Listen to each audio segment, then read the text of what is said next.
మీ ఇష్టం, పేపర్ మీది, సొమ్ములు మీయి, వచ్చేసుకోండి. మీ చంద్రబాబు నాయుడు గారు చల్లగా ఉండాలి కాబట్టి ఏం కావాలంటే అది రాసుకోండి. కానీ మాకు అభ్యంతరం వల్ల దాంట్లో రాస్తారు, పరిటాల రవి హత్య కేసులో నిందితులు ఇలాగే మరణించారన్న ముఖ్యమంత్రి. జగన్ నేరపూరిత రాజకీయాలపై అప్రమత్తంగా ఉండాలని మంత్రులకు సూచించాడండి చంద్రబాబు నాయుడు. ఈ తప్పుడు రాతలు, తప్పుడు మాటలు, అతను మాట్లాడినట్టుగా వీళ్ళు తప్పుడు రాతలు రిపోర్టింగ్ చేస్తారు, విషపు రాతల రిపోర్టింగ్. ఇక్కడితో ఆగకుండా దీంట్లో ఏమి వార్త ఉండదు. తగుదనమ్మా అని చెప్పిన ఇంకో ఆయన కూడా తీవ్రంగా పరిగణించాలని చెప్పాడంట. సరే, తీవ్రంగానే పరిగణించండి. సుగాలి ప్రీతి మరణం గురించి తీవ్రంగా పరిగణించక్కర్లా. 30,000 మంది మిస్ అయిన ఆడపిల్లలు విషయాలను ఆరా తీయటంలో, అజగనుకోవడంలో తీవ్రంగా పరిగణించాల్సిన పని లేదు. కానీ ఈ వాచ్మెన్ రంగన్న మరణం మాత్రం తీవ్రంగా పరిగణించాలి. మరి పరిగణించండి, తప్పేం లేదు. రెండో పేజీలో రాస్తారు. ఈ రెండవ పేజీలో ఈ విషయం ఏంటంటే, వివేక హత్య కేసులో కీలక సాక్షుల వరుస మరణాలు అని హెడ్డింగ్ పెట్టి రాస్తాడు. దాంట్లో 6 పేర్లు ఫోటోలు వేసి, మామూలుగా మంత్రివర్గ ప్రమాణ స్వీకారానికి 1, 2, 3, 4, 5 ఫోటోలు వేసి వాళ్ళ చరిత్ర రాస్తారు కదా, అలా ఈయన రాసుకొచ్చాడు. ఈ 6 సాక్షులు మరణించారు అని చెప్పాను వివేకానంద రెడ్డి గారి హత్య కేసులో. నారాయణ యాదవ్ 50 వయసు, 52 సంవత్సరాలు, జగన్ వాహన డ్రైవర్ కింద హెడ్డింగ్ కింద రాస్తాడు. ఇతను సాక్షి, వివేకానంద రెడ్డి కేసులో సాక్షి అని రాస్తాడు. ఇంతకన్నా బూటకం, ఇంతకన్నా తప్పుడు రాత. ఈయన సాక్షి, నారాయణ యాదవ్ అనే ఆయన సాక్షిగా ఉన్నాడా? కనీసం రిపోర్టింగ్ చేసేప్పుడు చంద్రబాబు దున్నపోతు ఈనిందనగానే వెంటనే రామోజీరావు గారి పేపరు మార్కెట్కి వెళ్లి తాడు కొనుక్కొస్తాకి వెళ్ళారంట. ఏంటి అంటే, దూడ పుట్టింది కదా, వెంటనే మరి దాన్ని కట్టేయాలి కదా, అందుకోసం తాడు కొనుక్కొస్తాకి వెళ్ళిపోయారు. అట్లాగా చంద్రబాబు నాయుడు కేబినెట్లో ఏదో మాట్లాడాడంట, వీళ్ళు రాసేస్తారు వెంటనే, వండి వార్చుతాం. నారాయణ యాదవ్ అనే ఆయన రాస్తాడు. వీటి గురించి మాట్లాడదాం. అసలు ఇదంతా ఈ వండి వార్చే విషయం అంతా ఏంటయా అంటే, ఈ ఆంధ్ర రాష్ట్ర ప్రజలకి ఏం కొత్త కాదు. గౌరవ నారా చంద్రబాబు నాయుడు గారు ఆయన అలవాటు ప్రకారం తన సహజ వైఖరి మేరకే వైఎస్ వివేకానంద రెడ్డి గారి కేసులో 61వ సాక్షిగా, వైఎస్ వివేకానంద రెడ్డి గారి కేసులో 61వ సాక్షిగా ఉన్నటువంటి 65 సంవత్సరాల వాచ్మెన్ రంగయ్య గారు మరణాన్ని కూడా జగన్మోహన్ రెడ్డి గారి మీద విషం చెమ్మటాకి తన శ్రేయోపత్రిక అయినటువంటి ఈనాడు ద్వారా తాటికాయంత అక్షరాల్లో అచ్చు వేయించి ఇవాళ మరో కొత్త నాటకానికి జగన్మోహన్ రెడ్డి గారి మీద మరొక విషపు నాటకానికి తెరదీయటం జరిగింది. చంద్రబాబు నాయుడు గారు నిన్న జరిగినటువంటి రాష్ట్ర మంత్రిమండలి సమావేశంలో వైఎస్ వివేకానంద రెడ్డి గారి వాచ్మెన్ గా పనిచేసినటువంటి మరియు వివేకానంద రెడ్డి గారి హత్య కేసులో 61వ సాక్షి అయినటువంటి రంగన్న గారి మరణం గురించి కేబినెట్ మొత్తం సుదీర్ఘంగా చర్చించడం జరిగింది. ఆ సుదీర్ఘ చర్చల్లో కేబినెట్ మొత్తం సుదీర్ఘంగా చర్చించడమే కాకుండా ఆగమేఘాల మీద డీజీపీ గారిని మంత్రిమండలికి పిలిచి రంగన్న గారి మరణం గురించి కేబినెట్ మొత్తం వాకప్ చేసింది. డిప్యూటీ సీఎం గారితో సహా మంత్రులందరూ కూడా ఈ రంగన్న గారి యొక్క మరణం గురించి డీజీపీ గారి దగ్గర వారి సందేహాలకి సమాధానాలను రాబడుతూ క్షుణ్ణంగా రాష్ట్ర మంత్రి మండలి మొత్తం ముఖ్యమంత్రి దగ్గర నుంచి ఉప ముఖ్యమంత్రి దగ్గర నుంచి మంత్రులందరూ కూడా క్షుణ్ణంగా చర్చించారని చెప్పని వీరి పేపర్లోని రాశారు, శ్రేయోపత్రికలోని రాశారు. అసలు ఈ రాష్ట్రంలో చర్చించడానికి ఏమీ లేవు. ఈ రాష్ట్రంలో రాష్ట్ర ప్రజలకి ప్రభుత్వం చేయాల్సినటువంటి పనులేమీ లేవు, బాధ్యతలేమీ లేవు. ఇదే తక్షణ అవసరం. ఆంధ్రప్రదేశ్ రాష్ట్ర ప్రజలకి, రాష్ట్రానికి ఇదే తక్షణ అవసరం కింద కేబినెట్ మొత్తం కూడా చర్చించారు. చంద్రబాబు నాయుడు గారు ఎన్నికల్లో ఓటు అడుక్కునేప్పుడు ప్రజలకు ఇచ్చినటువంటి హామీలను అమలు చేయడంలో తన మోసాల నుండి ప్రజల దృష్టిని మరల్చడానికి ఎప్పుడు ఏదో ఒక ఎత్తుగడేయటం అనేది చంద్రబాబు నాయుడు గారికి వెనతో పెట్టిన విద్య. ఏదో ఒక ఎత్తుగడ ఎప్పుడు కూడా హామీల అమల్లో ఏదైతే ఎన్నికల్లో ఓట్లు అడుక్కునేప్పుడు ఏదైతే ప్రజలకి మాట చెప్పాడో ఆ మాట చెప్పింది అమలు చేయడంలో తన డొల్లతనాన్ని ప్రజల మనసుల్లో ఎక్కడ అది బలంగా నాటుకుపోతుందో, ఎక్కడ మదిలోకి ప్రజల ఆలోచనలో వస్తుందేమో అనే అనుమానం కలిగిన ప్రతిసారి కూడా ఏదో ఒక డైవర్షన్ పాలిటిక్స్ చేయటం అనేది చంద్రబాబు నాయుడికి గడిచిన 9 మాసాల్లో అదే పని మీద ఉంటున్నాడు ఆయన. ఈ డైవర్షన్ పాలిటిక్స్ ని ప్లే చేయాలి. తన దొంగతనాన్ని, అంటే ఎన్నికల హామీలు ఇచ్చి మోసం చేస్తున్న విధానాన్ని, ఎన్నికలప్పుడు ఏం చెప్పాడు, సంపద సృష్టిస్తాను, సంపద సృష్టిస్తాం అనేది నాకు వెన్నతో పెట్టిన విద్య, సంపద సృష్టించి మొత్తం ఇస్తాను. జగన్మోహన్ రెడ్డి గారు ఇచ్చేటువంటి సంక్షేమ కార్యక్రమాలే కాకుండా ఇంకా పెద్ద ఎత్తున సంక్షేమ కార్యక్రమాలు చేస్తాను, ఏది కావాలంటే అది చేస్తానని 143 హామీలు ఇచ్చి ఆ హామీలన్నీ కూడా పంగనామాలు పెట్టి ప్రజలందరికీ కూడా ఆయన ఆ పనులు ఆయన చేసుకుంటున్నాడు.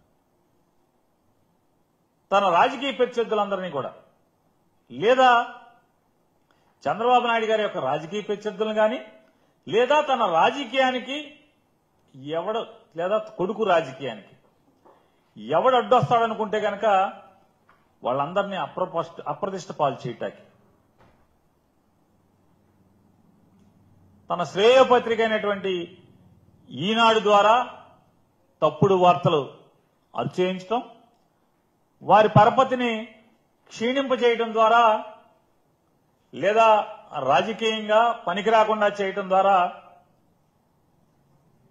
తన ప్లాన్ అమలు చేయడంలో చంద్రబాబు నాయుడు గారికి పెట్టింది వెన్నతో పెట్టిన విద్య.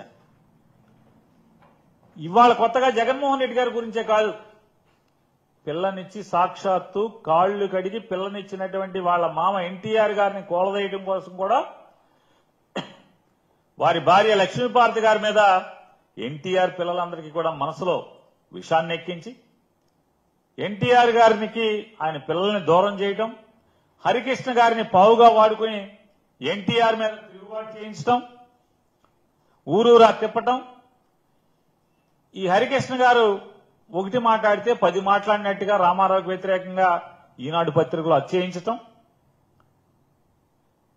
రామారావు గారి యశస్సుని, ప్రజల్లో ఆయనకున్నటువంటి పరపతిని మసిపూసి మారేడికాయ చేసేట్టుగా, అది కించపరిచే విధంగా, అది క్షీణపడే విధంగా ఎన్టీ రామారావు గారు లక్ష్మీపార్వతి గారి చేతిలో కీలుబొమ్మ అయ్యాడని చెప్పని పెద్ద పెద్ద తాటికాయ అంత అక్షరాలతో రాయించటం, మొత్తం కూడా తన శ్రేయోపత్రికలో రాయించి రామారావు గారి పలుకుబడిని పలచనం చేసి కూలదోయటం అనేది ఇవాళ ఈ రాష్ట్ర ప్రజలందరూ కూడా మనందరం సాక్షులమే.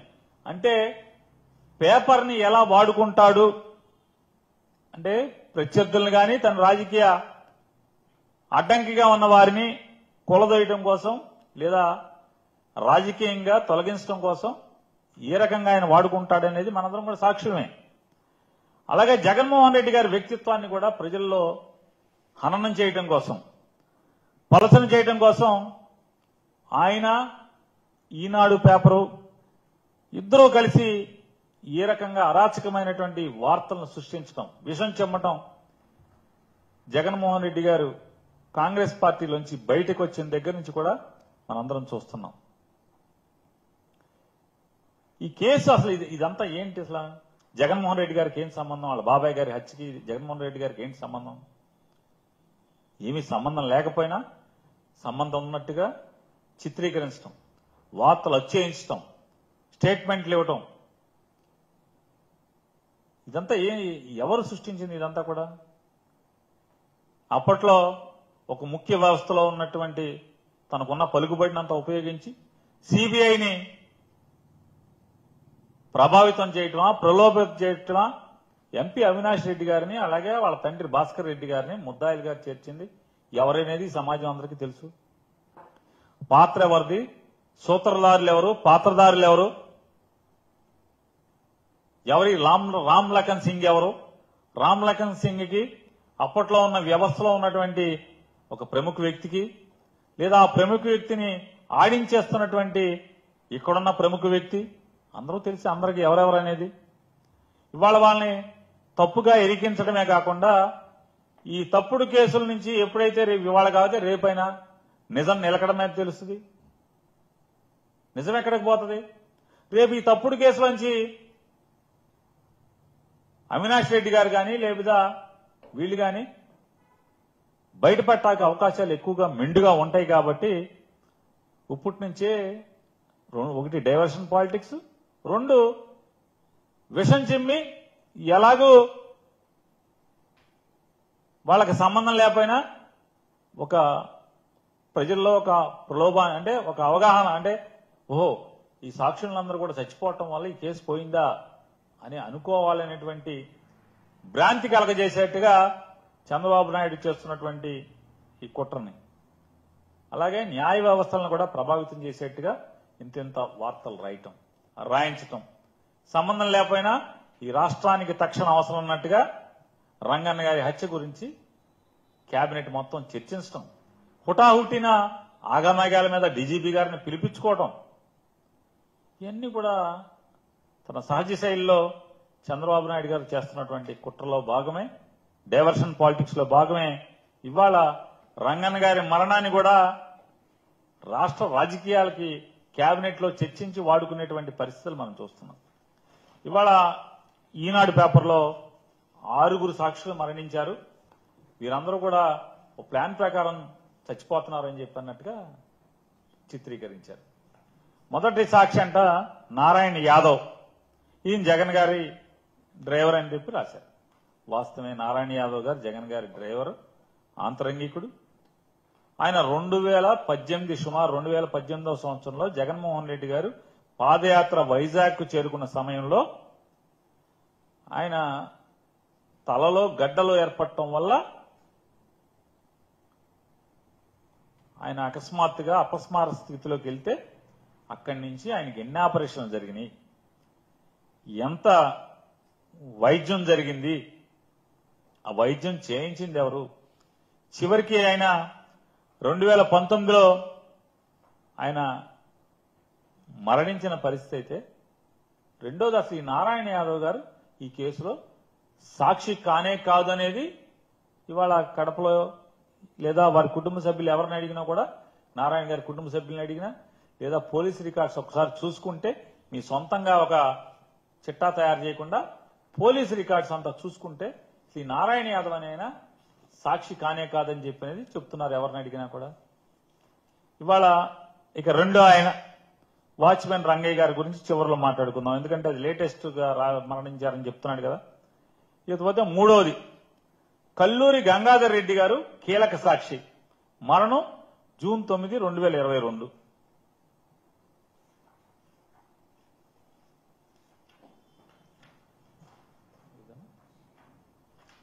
కల్లూరు గంగాధర్ రెడ్డి గారు, వీరిని సిబిఐ వివేకానంద రెడ్డి గారి కేసులో 243వ సాక్షిగా చేర్చడం జరిగింది. 243వ సాక్షిగా ఈ గంగాధర్ రెడ్డి గారు, కల్లూరు గంగాధర్ రెడ్డి గారు యాడికిలో చనిపోయే నాటికి యాడికిలో నివాసం ఉంటున్నారని చెప్పి చెప్తున్నారు.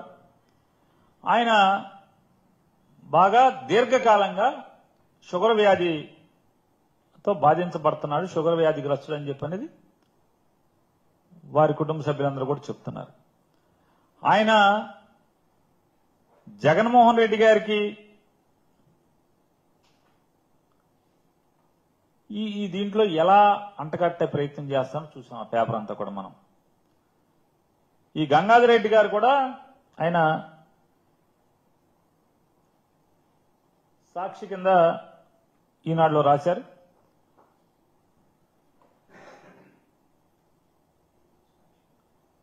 ఈ దాంట్లో ఆయన సిబిఐ అడిషనల్ ఎస్పీ స్మిత్ బెదిరించాడు, సాక్షిగా నమోదు చేసి అవినాష్ రెడ్డి గారు శివశంకర్ రెడ్డి గారి మీద తప్పుడుగా సాక్ష్యం చెప్పని బెదిరించారని చెప్పని అప్పట్లో ఉన్నటువంటి ఎస్పీ గారికి కూడా ఈ గంగాధర్ రెడ్డి గారు రాతపూర్వకమైనటువంటి ఫిర్యాదు కూడా ఇవ్వడం జరిగింది ఎస్పీ రామ్ సింగ్ గారి మీద, అడిషనల్ ఎస్పీ రామ్ సింగ్ గారి మీద. నన్ను ఇట్లా అవినాష్ రెడ్డి గారి మీద, శివశంకర్ రెడ్డి గారి మీద వీళ్ళు వివేకానంద రెడ్డి గారి హత్య కేసులో వీళ్ళ పాత్ర ఉందని చెప్పని బెదిరించినట్టు ఫిర్యాదు చేయడమే కాకుండా తాడిపత్రి కోర్టులో రామ్ సింగ్ మరియు నర్రెడ్డి సునీత గారి సమీప బంధువు జగదీష్ రెడ్డి గారు, బోనాల బాజిరెడ్డి గారి మీద కూడా ఒక ప్రైవేట్ కేసు కూడా ఫైల్ చేయడం జరిగింది.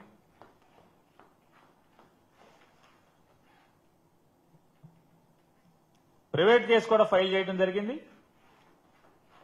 అప్పుడున్న ఎస్పీ గారికి ఇస్తే బహుశా కేసు కట్టి ఉండడు. కేసు అంటే మరణించే ముందు ఆయన జీవించి ఉండగా, గంగాధర్ రెడ్డి గారు జీవించి ఉండగా నన్ను ఇట్లా బెదిరించాడు పలానా ఆయన అని చెప్పని పోలీస్ ఎస్పీ గారు కేసు ఇస్తే కేసు రిజిస్టర్ చేసినట్టు లేరు. అందుకోసం ఆయన కోర్టులో ప్రైవేట్ కేసు కూడా వేయటం జరిగింది. ఆయన 9/6/2022 మరణించారు. మరణిస్తే వారి భార్య గారు నా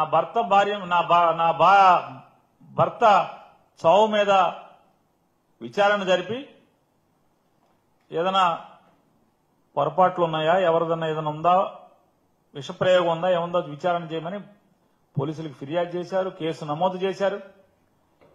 కేసు నమోదు చేసి పోస్ట్ మార్టం కూడా చేశారు. పోస్ట్ మార్టం చేసి ఆ రిపోర్టులు కూడా ఇవ్వడం జరిగింది. అలాగే ఫోరెన్సిక్ ల్యాబ్ కూడా అవయవాలను కూడా పంపించడం జరిగింది.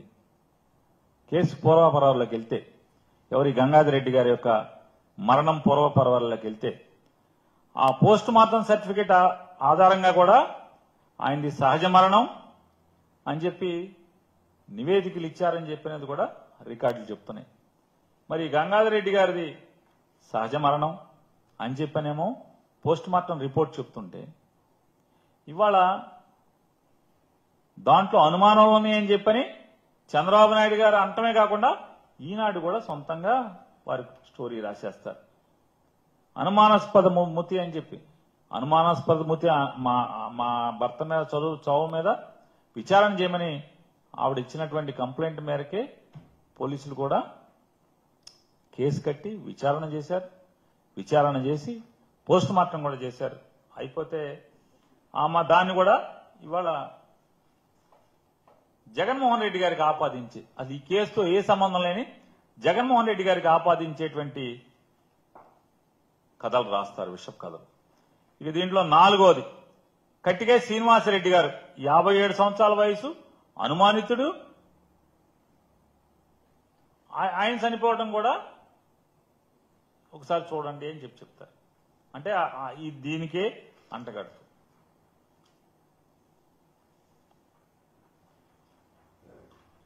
శ్రీనివాసరెడ్డి గారు ఆయన 2019 సెప్టెంబర్ 2వ తారీఖున 2019 సెప్టెంబర్ 2వ తారీఖున ఆత్మహత్య చేసుకున్నారు. ఈ ఆత్మహత్య చేసుకుంటూ ఆయన ఒక సూసైడ్ నోట్ కూడా రాసి మరణించారు. ఆ సూసైడ్ నోట్లో కూడా పోలీసుల వేధింపు కారణంగానే తాను ఆత్మహత్య చేసుకుంటున్నానని చెప్పని ఆయన సూసైడ్ నోట్ రాసుకు మరణిస్తే అప్పుడున్నటువంటి కడప ఎస్పీ గారి పర్యవేక్షణలో ఒక డిఎస్పీ ర్యాంక్ అధికారి విచారణ చేసి అది ఆత్మహత్య అని చెప్పని, దాంట్లో ఎటువంటి సందేహాలు లేవు, ఆత్మహత్య అని చెప్పని ఆ అధికారి రిపోర్ట్ మీద కేసు క్లోజ్ చేశారని చెప్పి అనేది రికార్డు చెప్తుంది. అలాగే వైఎస్ అభిషేక్ రెడ్డి గారు 5వ పేరు ఈనాడులో రాసినటువంటి దాని ప్రకారం వయసు 36 ఏళ్లు, సాక్షి అంటే కేసులో ఆయన సాక్షి, విట్నెస్, ఆయన మరణించాడని చెప్పి చెప్తారు. దాంట్లో కూడా అనుమానం అంటాం. ఇంతకన్నా కిరాతకం ఇంకేముంది? ఆయన అనారోగ్యంతో మరణిస్తే ఆయనకి బంధువులు చెప్పినటువంటి విషయాల మేరకు ఆటో ఇమ్యూనిటీ అనేటువంటి డిజార్డర్ ఉంది. దానివల్ల మల్టీ ఆర్గాన్ ఫెయిల్యూర్ వల్ల ఏఐజీ ఆసుపత్రిలో చికిత్స పొందుతూ మృతి చెందారు. ఈయన జగన్మోహన్ రెడ్డి గారికి ఎంత బంధువో సునీతం గారికి కూడా అంతే బంధువు, ఇద్దరికీ సమీప బంధువే. ఈయన సాక్షిగా ఎలా వచ్చారంటే సిబిఐ అధికారులు పిలిచి ఈయన చెప్పింది ఒకటైతే వాళ్ళు రాసుకున్న 161 స్టేట్మెంట్ వేరు.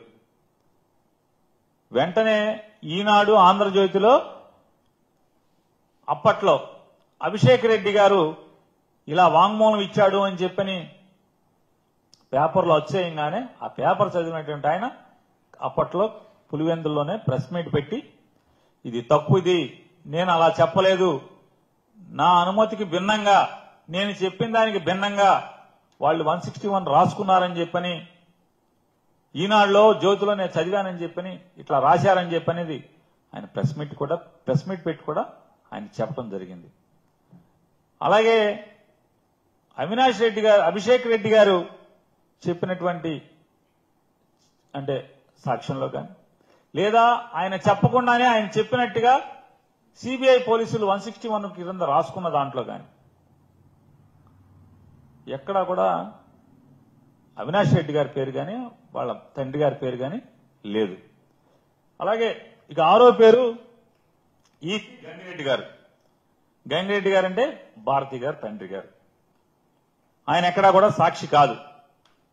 కాకపోయినా ఇక్కడ దీంట్లో ఏం రాస్తాడు, ఇక్కడ చూడండి ఎంత అంటే ఈ చిత్రాలు, శ్రేయోపత్రిక చిత్రాలు చూసుకోండి ఒకసారి. వివేకా హత్య కేసులో కీలక సాక్షుల వరుస మరణాలు అని హెడ్డింగ్ పెడతాడు, 6 ఫోటోలు వేస్తాడు. చూసిన వాడికి అందరికి ఏమనిపిస్తారు, 6 సాక్షులు చనిపోయారంట అనేది మాట్లాడుకోవాలి. దీంట్లో ఎవరు సాక్షులు? 6 సాక్షులు కాదు, 3 సాక్షులు.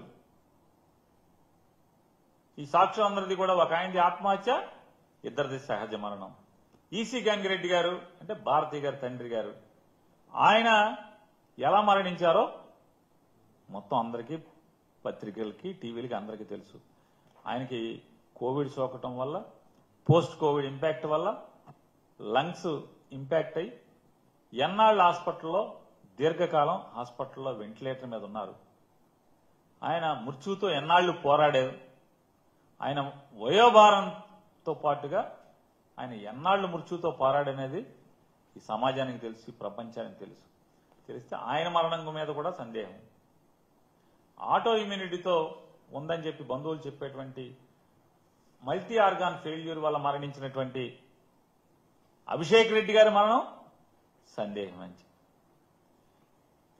ఇలాంటి రాస్తూ దాంట్లో 2వ సాక్షి ఈ 2-3 రోజుల్లో మరణించినటువంటి వాచ్మెన్ రంగన్న గారి మరణం కూడా దాని మీద కూడా రాసుకొచ్చారు కదా. ఓకే, ఇక వాచ్మెన్ రంగన్న గారి గురించి కూడా మాట్లాడుకుందాం. ఈయన వైఎస్ వివేకానంద రెడ్డి గారి ఇంట్లో వాచ్మెన్ ఉద్యోగంగా చేస్తున్నారు మరణించే నాటికి. ఆయన్ని సిబిఐ వారు 61వ సాక్షిగా నమోదు చేయడం జరిగింది. ఇవాళ ఏదైతే వారి రంగన్న గారిని మొదటిసారి పోస్ట్ మార్టం చేసే ముందు మరణించగానే రంగన్న గారి శ్రీమతి ఆవిడ ఒక కంప్లైంట్ పోలీసులు వారికి ఇచ్చినట్టుగాను దాన్ని ఆధారం చేసుకుని 174వ సెక్షన్ ప్రకారం అంతే కదా సార్ 100 అనుమానాస్పద మృతి కింద ఎఫ్ఐఆర్ కట్టి విచారణ చేసి పోలీసు వారు కడప పోలీసు వారు విచారణ అనంతరం పోస్ట్ మార్టం చేసి వారి యొక్క పార్థివ దేహాన్ని ఖననం చేయడం జరిగింది కుటుంబ సభ్యులందరూ. అయితే ఎప్పుడైతే నిన్న చంద్రబాబు నాయుడు గారి కేబినెట్ లో డీజీపీ గారిని ఆగమేఘాల మీద పిలిచి ఈ రంగన్న గారి మరణం గురించి సుదీర్ఘంగా కేబినెట్ మొత్తం 24 మంది ఉన్నట్టున్నారు అనుకుంటా. ఒక్కటి ఖాళీ ఉంది కదా, ఆయన ఎవరి కోసం అట్టి పెట్టారని చెప్తున్నారుగా. ఆ 24 మంది కలిసి అసలు వారి మేధస్సు అంతా ఉపయోగించి మొత్తం కేంద్రీకరించి నిన్న మొత్తం డీజీపీ గారిని పిలిచి క్షుణ్ణంగా అధ్యయనం చేసి ఏంటా అంటే కడప నుంచి ఉన్నతాధికారులు కూడా నిన్న హుటాహుటిని ఇక్కడికి వచ్చి ఇక్కడి నుంచి పెద్దల సందేశాలు తీసుకెళ్లారని చెప్పనేది మీడియా మిత్రులు చెప్తున్నారు. హుటాహుటిని వచ్చారు. ఇక్కడ ఉన్నటువంటి మహనీయుల యొక్క సందేశాన్ని చెవిలో తీసుకుని గబగబా వెళ్ళి ఆయన ప్రెస్ మీట్ కూడా పెట్టారు నిన్న. దానిలో ఈ ఈనాడు రాసిన దాని ప్రకారం ఈ రంగన్న గారి మరణం మీద వాళ్ళ భార్య గారే కంప్లైంట్ ఇచ్చారు అని పోలీసు రికార్డు చెప్తున్నాయి. నువ్వు ఉన్నావో పక్కన అంటే నేను పోలీసు రికార్డు మేరకు ఎఫ్ఐఆర్ నమోదైంది. రంగన్న గారి భార్య యొక్క కంప్లైంట్ మేరకు ఎఫ్ఐఆర్ నమోదై క్షుణ్ణంగా పోలీసు విచారణ చేసి పోస్ట్ మార్టం చేసి వారి పార్థివ దేహాన్ని వారికి కుటుంబ సభ్యులకు అప్పచెప్పారు. ఖననం కూడా అయిపోయింది. ఇది ఈయన్ని సాక్షిగా పెట్టిన దగ్గర అప్పటికి వైఎస్ జగన్మోహన్ రెడ్డి గారి ప్రభుత్వమే ఉంది. ఇక్కడ వైఎస్ఆర్ కాంగ్రెస్ పార్టీ ప్రభుత్వమే ఉంది.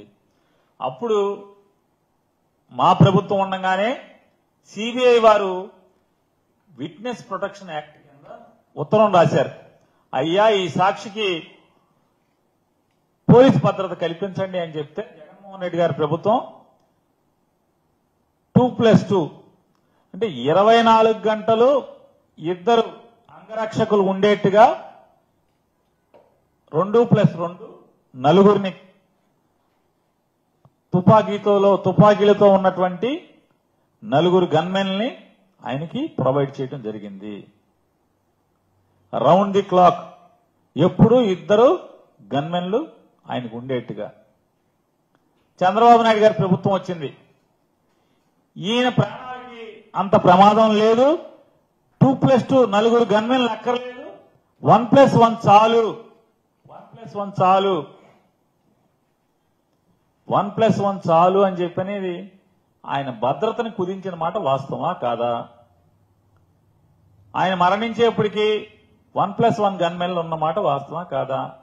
2+2 పోయి 1+1 వచ్చింది మీ ప్రభుత్వం వల్ల కాదా? మీరే కదా ఆయనకి 1+1 కుదించి గన్మెన్లు ఇద్దరం చేసి 24 గంటలు ఇద్దరు ఉండేవాళ్ళు 24 గంటలు ఎప్పుడు నిరంతరం ఒక మనిషి ఒక గన్మెన్ ఉండేట్టుగా చేశారు. మరి అటువంటి ఆయనకి ఇవాళ రంగన్న గారి అంటే 24 గంటలు జగన్మోహన్ రెడ్డి గారి ప్రభుత్వం ఉన్న నాళ్లు ఇద్దరు అంగరక్షకులు సాయుధులైన ఇద్దరు అంగరక్షకుల మధ్య బతికినటువంటి ఆయన ఇవాళ చంద్రబాబు నాయుడు గారి ప్రభుత్వంలో ఎవరైతే ఆయన మరణాన్ని అనుమానంగా చూడాలి ఏదో జరుగుతుంది అని చెప్పినటువంటి ఆయన ప్రభుత్వంలో 24 గంటలు ఒక గన్మెన్ ఉన్నాడు ఆయనకి. మరి 24 గంటలు చంద్రబాబు నాయుడు గారి ప్రభుత్వంలో పనిచేస్తున్నటువంటి గన్మెన్ ఉండంగా ఆయన మరణం ఎలా ప్రభుత్వానికి సందేహం వచ్చిందో నాకు అర్థం కావట్లా. ఎస్పీ గారికి ఎలా సందేహం వచ్చిందో అర్థం కావట్లా. సాధారణంగా ఎవరికైనా సాయుధులైన అంగరక్షకులను ఇస్తే ఆ అంగరక్షకులు వారు శుభ్రంగా పనిచేస్తున్నారా లేదా, అతనితో ఉంటున్నారా లేదా అని నైట్ బీట్ ఎవరికైతే ఉంటుందో నైట్ బీట్ వాళ్ళు చూస్తారు, పగలు కూడా ఇన్స్పెక్షన్ జరుగుతుంది. ఈ మనం అలాట్ చేసినటువంటి గన్మెన్ అంగరక్షకుడు కరెక్ట్ గా ఉద్యోగం చేస్తున్నాడా లేదా, లేకపోతే ఏదైనా జరగకూడదు జరిగితే అందరికీ ఇబ్బంది వస్తుందని చెప్పని ఏ ప్రభుత్వం ఉన్నా ఎవరికి గన్మెన్లు ఇచ్చినా పోలీసు అధికారులు చేసేటువంటి ప్రక్రియ అది. మరి చంద్రబాబు నాయుడు గారి ప్రభుత్వం ఇచ్చినటువంటి గన్మెన్ 24 గంటలు ఉండగా ఆయన మరణం ఎలా అనుమానాస్పదమో మరి ఈ ప్రభుత్వాన్ని నడుపుతున్నటువంటి పెద్దకు వచ్చిందో మనకు అర్థం కాదు. ఆల్రెడీ ఒకసారి విచారణ చేసి మరి ఎస్పీ గారి నాయకత్వంలోనే కదా జిల్లా పోలీస్ అంతా నడిచేది, కడప జిల్లా మొత్తం నడిచేది ఆయన నాయకత్వంలోనే కదా, ఆయన పర్యవేక్షణలోనే కదా. ఆయన పర్యవేక్షణలో ఆయన చేతి కింద ఉన్నటువంటి ఆయన ఆదేశాల మేరకు పనిచేస్తున్నటువంటి పోలీసు అధికారులు రంగన్న గారి మరణాన్ని విచారణ చేసి పోస్ట్ మార్టం చేసి ఆ పార్థివ దేహాన్ని మృతదేహాన్ని ఇంట్లో కుటుంబ సభ్యులకు అప్పచెప్పిన తర్వాత మళ్లీ ఇవాళ హుటాహుటిన ఇక్కడ విజయవాడలో డీజీపీ గారు ఆగమేఘాల మీద కేబినెట్ అంతా పిలిచి డీజీపీ గారిని గట్టిగా మాట్లాడి ఆయన దగ్గర అన్ని విషయాలు తెలుసుకున్న తర్వాత గబగబా మరి ఎవరికి సందేహం వచ్చిందా ఏంటో తెలియదు, మళ్ళీ ఆ ఖననం చేసినటువంటి ఆ పూడ్చిపెట్టినటువంటి పార్థివ దేహాన్ని మృతదేహాన్ని మళ్లీ వెలికి తీసి ఇప్పుడు మళ్లీ రీపోస్ట్ మార్టం చేస్తున్నారు. చేసుకోండి, తప్పేం కాదు. అంటే నివేదికలు రాకముందే, సాంకేతిక పరమైనటువంటి నివేదికలు రాకముందే తప్పుడు వార్తలు, విషం చిమ్మేటువంటి వార్తలు వచ్చేయటం, జగన్ గారికి ఆపాదించేట్టు చేయటం. పరిటాల రవి గారి మృతి కూడా ఇలాగే జరిగింది. పరిటాల రవి గారు చనిపోయిన తర్వాత చంద్రబాబు నాయుడు గారు ముఖ్యమంత్రి అయ్యావు కదా, పరిటాల రవి గారి శ్రీమతి గారు మంత్రి కూడా అయింది కదా మీ మంత్రిమండలిలో, మరి ఎందుకు విచారణ చేయలేదు? పరిటాల రవి గారి చంపేసినటువంటి హత్య కేసులో ఉన్నటువంటి ముద్దాయిలందరూ రకరకాల కారణాలతో చచ్చిపోయారని చెప్పని ఇవాళ నోటితో మాట్లాడే బదులు అది నోరా ఏమనాలి? 14 నుంచి 19 దాకా మీరేం చేశారు? చాలాసార్లు జగన్మోహన్ రెడ్డి గారిని మీరు ఊతపదంతో మాట్లాడేవారు కదా, ఏదో చేయమని. మీరేం చేయలే? ఎందుకు చేయలే ఆ పని? చంద్రబాబు నాయుడు గారు మిమ్మల్ని 14 to 19 పరిటాల రవి గారి భార్య శ్రీమతి గారు కూడా నీ మంత్రి మండలిలో ఒక సభ్యురాలు, మీరు ముఖ్యమంత్రి. మరి పరిటాల రవి గారి ఇవాళ ఈ సొల్లు పురాణం ఈనాడులో రాయించుకునే బదులు మీరు ఎందుకు విచారణ చేయలేదు ఆ మరణాల మీద? అంటే మీకు చిత్తశుద్ధి ఉండదు, కేవలం ప్రత్యర్థుల్ని వాళ్ళ యొక్క యశస్సుని ఖననం చేయటం, వారి మీద విషం చెమ్మటం, వారి కీర్తి మీద బురద చెమ్మటం తప్పితే వాటి మీద ఉన్న శ్రద్ధ మీకు దేని మీద చిత్తశుద్ధి ఉండదు. ఇవాళ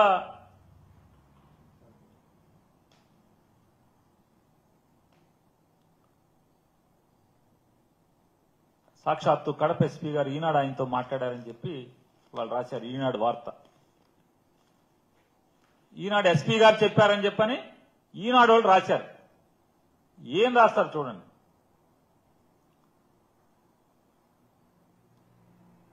వాచ్మెన్ రంగన్న, డ్రైవర్ నారాయణ. ఇప్పుడు దాంట్లో ఆయన ఏం చెప్పాడు? వివేక హత్య కేసులో సాక్షులు, ఆ సాక్షుల కింద చూడండి పేర్లు రాశారు ఈనాడు పేపర్. ఇది శ్రీనివాసరెడ్డి, గంగాధర్ రెడ్డి, అభిషేక్ రెడ్డి, వాచ్మెన్ రంగన్న, డ్రైవర్ నారాయణ యాదవ్. నారాయణ యాదవ్ సాక్షి కాదనేమో వాళ్ళ ఇంట్లో వాళ్ళందరూ చెప్తున్నారు, రికార్డులు చెప్తున్నాయి. అలాగే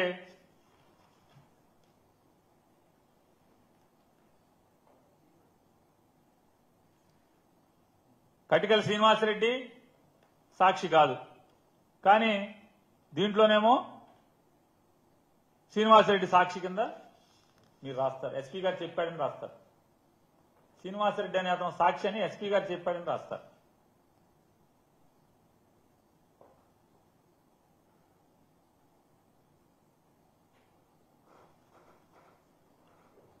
అనుమానాస్పదలో చనిపోవడం వెనుక నిందితుల ప్రమేయంపై ఆరా తీస్తున్నామని వైఎస్ఆర్ జిల్లా ఎస్పీ అశోక్ కుమార్ తెలిపారు. వివేక కేసులో కీలక సాక్షి రంగన్న మృతిపై అనేక అనుమానాలు ఉన్నాయి ఎస్పీ గారు చెప్పాడని. వాటిని నివృత్తి చేయడానికి దర్యాప్తు చేస్తున్నాం. అప్పటి వరకు చోటు చేసుకున్న సాక్షుల మృతిపై విచారణకు సిట్ ఏర్పాటు చేశాం. ఇంకే ఆన్లైన్లో 10 మంది సీఏల్ని ఎస్ఐని డీఎస్పీని ఆన్లైన్లో పెట్టామన్నారు. వైకాపా అధినేత జగన్ కారు డ్రైవర్ నారాయణమూర్తిపైన దృష్టి సారించాం. ఐపీఎస్ ఆఫీసరా?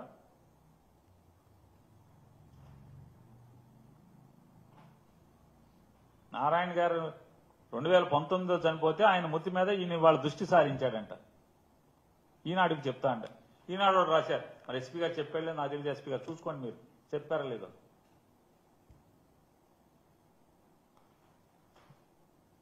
నారాయణ గారు రెండోది, నారాయణ గారు సాక్షి కాదు, ఈ కేసులో సాక్షి కాదు. ఆయన ఎలా చనిపోయాడో మొత్తం ప్రపంచానికి తెలుసు, కడప అందరికీ తెలుసు, వాళ్ళ కుటుంబం అంతా తెలుసు. ఆయన మరణం మీద కూడా దృష్టి సారించామని చెప్పి ఎస్పీ గారు చెప్తాడు. వ్యవస్థను ఎక్కడికి తీసుకెళ్తున్నారు, ఎంత లోతుకి తీసుకెళ్తున్నారు? లోతంటే ఈ లోతు కాదు, భూమి లోపలికి, పాతాళానికి తీసుకెళ్తున్నారు వ్యవస్థని. ఇవాళ నిరంతరం గన్మెన్ ఉన్నటువంటి రంగన్న గారి మృతి మీద కూడా మీకు అనుమానం. కేసు కడతారు, విచారణ చేస్తారు, పోస్ట్ మార్టం చేస్తారు, బాడీని అప్పచెప్తారు, పాతి పెట్టే ఊరుకుంటారు, మళ్ళీ శవాన్ని బయటికి తీస్తారు, మళ్ళీ విచారణ. ఎవరు నిరికిద్దాం అనుకుంటున్నారు దీంట్లో? లేకపోతే ఎందుకు ఇదంతా? ఎవరు నిరికిస్తారు? ఎవరో ఒకళ్ళని మీకు ఆదేశాలు వచ్చినాయి కాబట్టి వాటిని అమలు చేయడం ఎవరినో ఒక నిరికిస్తా కోసం తప్పితే నాకైతే వేరేగా కనపట్ల. ఇవాళ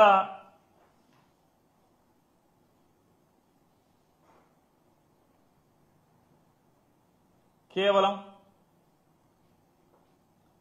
జగన్మోహన్ రెడ్డి గారి మీద 14 లక్షల కోట్లు అప్పు చేశాడు, 14 లక్షల కోట్లు అప్పు చేశాడు, 14 లక్షల కోట్లు అప్పు చేశాడని చంద్రబాబు నాయుడు గారు, పవన్ కళ్యాణ్ గారు, వాళ్ళ అబ్బాయి లోకేష్ గారు, ఎమ్మెల్యేలు పోటీ చేసే పేతోడు మాట్లాడి 10 అన్నారు, తూచి 10 అన్నారు, మళ్ళీ తూచి 7 అన్నారు. చివరికి సాక్షాత్తు ఈ రాష్ట్ర ఆర్థిక శాఖ మంత్రి అసెంబ్లీలో 3 లక్షల కోట్లు అన్నాడు. చూడండి, అంటే వాళ్ళ చేసిన పాపం, వాళ్ళు మాట్లాడిన పాపం వాళ్ళ నోటితోనే కడుక్కుంటూ వస్తున్నారు. ఇంకా కడుగుతారు.